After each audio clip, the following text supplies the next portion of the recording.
நம் நாம் தமிழர் கட்சி சீமான் அவர்களும் அன்புமணி ராமதாஸ் அவர்களும் இவங்க இருவரை பற்றியும் நம்ம சொல்லக்கூடிய குறைவே எதுவுமே கிடையாது.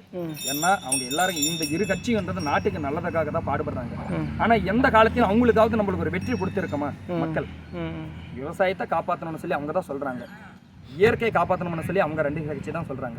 இவங்க ரெண்டு கட்சிக்கும் நம்ம எந்த காலத்தில் அவங்களுக்கு ஒரு நம்ம ஏதாச்சும் ஒரு அவங்களுக்கு ஒரு வாய்ப்பு நம்ம கொடுத்துருக்கோமா? மக்கள் கொடுத்துருக்காங்களா? யாருமே கொடுத்தது கிடையாது. எதனால கொடுக்க மாட்டாங்க? கட்சிக்கு தான் கொடுக்குறாங்க தவிர இந்த கட்சிக்கு அவங்க யாருமே கொடுக்கல. இந்த ரெண்டு கட்சிக்கும் கொடுத்திருந்தா இன்னும் நம்ம நாடுன்றது இன்னும் எவ்வளோ முன்னேற்றம். ஆனால் இந்த தருமபுரி மாவட்டத்தில் யார் வெற்றி பெறுவான்னு நினைக்கிறீங்க? அன்புமணி ராமதாஸ் அவர்களுடைய மனைவி வெற்றி பெறணும். அவங்க இயற்கையை காப்பாற்றுறாங்க, அப்புறமாச்சா பசு சுற்றுச்சூழலை அவங்க காக்குறாங்க. மரங்களை வெட்டப்படுற மரங்களும் வேரோட பிடிங்க அவங்க நட்டு வைக்கிறதுக்காக எல்லாருடைய இயற்கையும் அவங்க சேர்த்துக்கிட்டு வராங்க. நாட்டில் வெப்பமழை அதிகமாகி போச்சு. வெப்பம் கூலிங்கன்றதே கிடையாது. குளிர்ச்சி குறைஞ்சி வச்சு வெப்பம் அதிகமாகி போச்சு.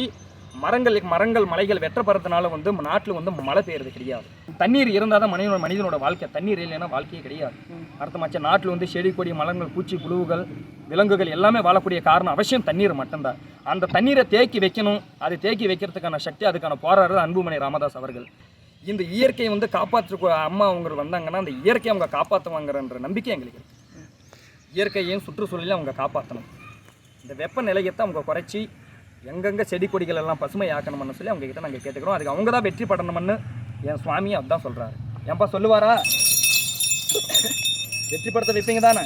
அவங்க தான் வெற்றி படணும். அவங்க வெற்றி பட்டால் தான் உங்களுக்கு ஒரு விடிவு காலம், எங்களுக்கு ஒரு விடிவு. நீங்கள் தருமபுரிக்காரன்றதுனால கேட்குறேன், யாருடைய வாக்குறுதி நல்லா இருக்குது தேர்தல் அறிக்கை இதை பற்றி சொல்லுங்கள். நாங்கள் அன்புமணி ராமதாஸ் அவங்க கொடுத்த தேர்தல் வாக்கு எங்களுக்கு ரொம்ப பிடிச்சிருக்குங்க.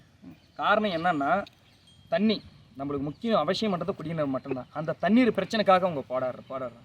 தண்ணீர் பிரச்சனை இப்போ ஒகேனக்கல் தண்ணின்றது வீணாக போய் கடலில் உப்பு தண்ணியாக தான் மாறுது. அது குடி தண்ணீராக அதை மாறவே இல்லை. அதுக்காக அவங்க கிட்ட நாங்கள் என்ன வேண்டிக்கிறோன்னா, அவங்க கூட சீக்கிரமே அதுக்கான நடவடிக்கை எடுத்து எல்லாரும் அவங்களுக்கு ஆதரவு இருந்து அந்த நடவடிக்கை எடுத்து அந்த தண்ணியை குளங்களாகவோ ஏரிகளாகவோ டேம் ஆகவோ மாற்றி அந்த தண்ணின்றதை அவங்க தேக்கி வைக்கணும்னு சொல்லி அவங்க கிட்ட நாங்கள் அன்போடு நாங்கள் கேட்டோம். அதுக்கு எல்லா மக்கள் ஆதரவும் அவங்களுக்கு கொடுக்கணும். அது மனசுன்னு இந்த காலத்தில் குடிக்கிறதுக்கு தண்ணி பிரச்சனை அதிகமாகி போச்சு. அந்த குடி தண்ணீராக அதை மாற வேணும்னு ஐயா கிட்ட நாங்கள் கேட்டோம். உங்கள் ஓட்டு யாருக்குண்ணா இருக்குது அந்த முறை? எங்கள் ஓட்டு கட்சிக்கு யார் நல்லது செய்கிறாங்களோ அவங்களுக்கு எங்கள் ஓட்டு. காசு வாங்கிக்கிட்டு நாங்கள் ஓட்டு போட மாட்டோம். காசு வாங்க மாட்டேன். காசு வாங்க மாட்டோம். காசு வாங்காமல் நாங்கள் ஓட்டு